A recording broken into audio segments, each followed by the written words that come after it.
శ్రీ మాత్రే నమః. మాతృదేవో భవ. గత భాగంలో మనం అమ్మవారిని మన రోగాలను నయం చేసే వైద్యురాలిగా, మన పాపాలను కడిగే గంగగా, మన హృదయంలో కొలువై ఉండే ఒక మంచి స్నేహితురాలిగా దర్శించుకున్నాం.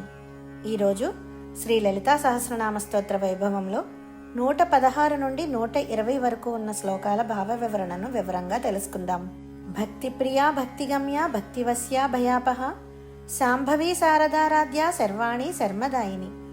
అమ్మవారికి భక్తి అంటే ఎంతో ఇష్టం. ఆ తల్లి కేవలం భక్తి ద్వారానే లభిస్తుంది. భక్తికి ఆ తల్లి వశమవుతారు. మనలోని భయాలను పోగొట్టే భయాపహ. శివుని భార్య అయిన శాంభవి సరస్వతీదేవి చేత పూజించబడే తల్లి. మనకు సుఖాన్ని ఆనందాన్ని ఇచ్చే శర్మదాయిని. అంటే అమ్మవారిని మెప్పించడానికి పెద్ద పెద్ద విద్యలు అక్కర్లేదట.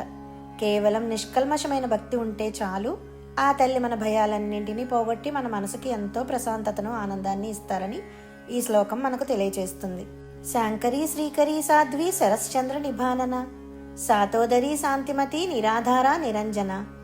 అంటే శుభాలను కలిగించే శంకరి, సంపదలను ఇచ్చే శ్రీకరి, పతివ్రత శిరోమణి అయిన సాధ్వి, శరదృతువులోని పున్నమి చంద్రుని వలె వెలిగిపోయే ముఖం కలది, సన్నని నడుము కలది, ఎప్పుడూ శాంతంగా ఉండే తల్లి అని ఈ శ్లోకంలో మనకు అర్థమవుతుంది.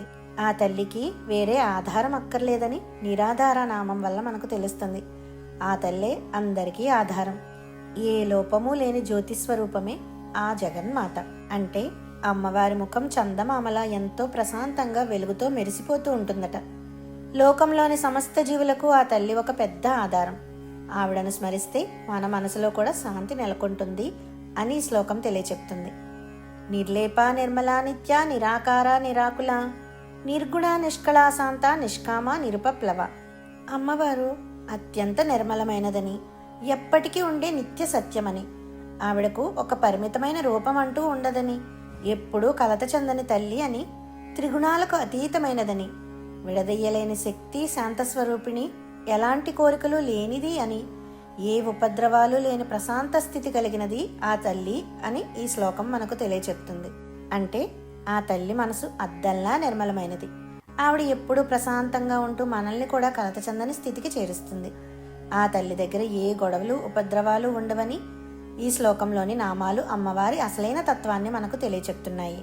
నిత్యముక్త నిర్వికార నిష్ప్రపంచ నిరాశ్రయ నిత్యశుద్ధ నిత్యబుద్ధ నిరవధ్య నిరంతర. అమ్మవారు ఎప్పుడు స్వతంత్రురాలు. ఆవిడలో ఎలాంటి మార్పులు ఉండవు. ఈ ప్రపంచ బంధాలకు అతీతమైనది. ఆవిడకు ఆశ్రయం అవసరం లేదు. ఎప్పుడూ పరిశుద్ధంగా జ్ఞానంతో నిండి ఉండే తల్లి. ఏ లోపాలు లేనిది మరియు ఎల్లప్పుడూ మనతోనే ఉండే నిరంతర శక్తి.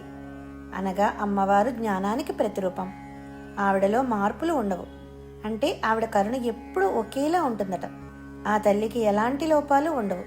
అందుకే ఆవిడను నమ్మిన వారికి కూడా పరిపూర్ణత లభిస్తుంది. నిష్కారణ నిష్కళంక నిరుపాధిర్ నిరీశ్వర నీరాగా రాగమదని నిర్మదా మదనాసిని. అమ్మవారు పుట్టడానికి కారణం అవసరం లేదు. ఆవిడకు ఎలాంటి మచ్చ లేదట. ఆవిడకు పైన ఇంకొక ఈశ్వరుడే లేడు. ఆమె సర్వేశ్వరి. ఆవిడకు రాగద్వేషాలు లేవు. మనలో ఉండే అతి ప్రేమను అహంకారాన్ని పోగొట్టే తల్లి ఆ జగన్మాతయే. అనగా మనలో ఉండే కోరికలు అహంకారం మనల్ని ఇబ్బంది పెడుతూ ఉంటాయి. అమ్మవారిని స్మరిస్తే ఆవిడ మనలోని ఆ చెడ్డ గుణాలను నాశనం చేసి మనల్ని ఎంతో పవిత్రంగా మారుస్తుంది. ఆ తల్లికి పైన ఇంకెవ్వరూ లేరు. ఆమె మనందరినీ నడిపించే పరమేశ్వరి అని ఈ శ్లోకం మనకు తెలియజేస్తుంది. ఈ 5 శ్లోకాల ద్వారా అమ్మవారు ఎంతటి నిర్మల స్వరూపులో, ఆ తల్లి మనలోని అహంకారాన్ని భయాన్ని పోగొట్టి మనకు ఎలా శాంతిని ప్రసాదిస్తూ ఉంటారో తెలుసుకున్నాం. ఆ తల్లిని కేవలం భక్తితో పిలిస్తే చాలు. ఆ జగన్మాత మనకు వెన్నంటి ఉండి నడిపిస్తూ ఉంటారు. ఆ జగన్మాత చల్లని చూపు మనందరిపై సదా ఉండాలని కోరుకుంటూ స్వస్తి. జై శ్రీ మాత్రే నమః.